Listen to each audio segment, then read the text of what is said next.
This is something that is an intellectual fight. It's an intellectual. We have to know what we want. We have to be convinced that freedom works. We have to be convinced that we cannot depend on others and we don't have any right to tell other people what to do. And if we did that, if we used that golden rule on interpersonal relationship, we ought to know how to use the golden rule on international relationship.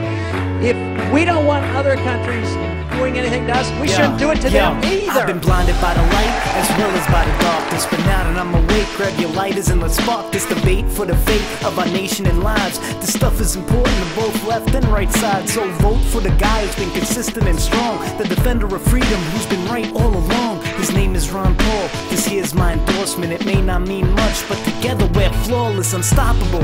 Unless they rig the election, which they probably will, then shit's gonna get hectic, but they can't stop a landslide, whatever they do. And he can win by a landslide if his message gets through. It's a message of hope for a peaceful tomorrow, and a message of joy for our world full of sorrow. So do the right thing, please vote with your heart, and be a true hero to this country of ours. They're the heroes of mine in practice of civil disobedience to try to get the burden of government on our backs, and that's why I'm the one that protects the individual blacks who are in the city who are so unfairly being treated and thrown in prison.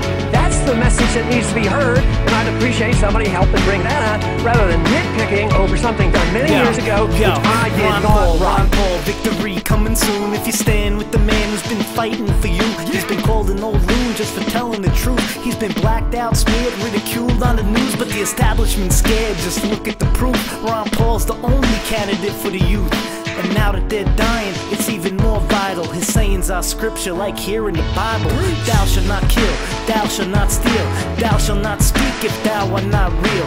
Thou shalt not torture, thou shalt not tax the wage of a man who's been breaking his back. Thou shalt not break a constitutional oath. Thou shalt not skew the results of a vote. Thou shalt not go invading a nation without Congress's vote and a clear mission statement. We need a strong national defense, and we need to only go to war with a declaration of war. But if our national security is threatened, the evidence is presented to the Congress, I'd ask them for a declaration of war. But then it would be all out.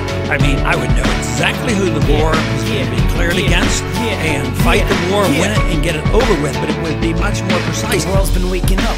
We need a revolution. We like a peaceful change, and we keep our constitution. That's why the doctor flew in to fix the sick nation from debt, death, war, and hyperinflation. He's got a lot of patience, but we haven't got the time. We gotta spread his message, cause the media's been lying. They keep saying he can't win, while he's the people's choice. If you read between the headlines, that means we don't have a voice. Damn! Is this the land of the free still, where the one we elect really speaks for the people? Man, or are we just sheeple who go with the flow and don't see their evil? I really don't know if America can make it, but I really do hope we the people will awaken before it's too late. Please answer the call. Elect for president the good Dr. Ron Paul. This idea that you have to give up so much of your liberties to be safe, that's nonsense. You don't have to give up any liberties to be safe. Don't have true liberty, the wealth cannot last.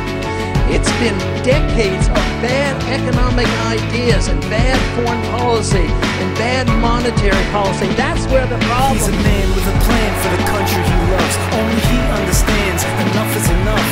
Enough for the tax, enough for the spending, enough for these wars that appear never ending. Unless we elect us a principled person who will do what it takes to reverse this curse and end the Fed. We're in the red, and end these wars before we end up dead. Ron Paul 2012.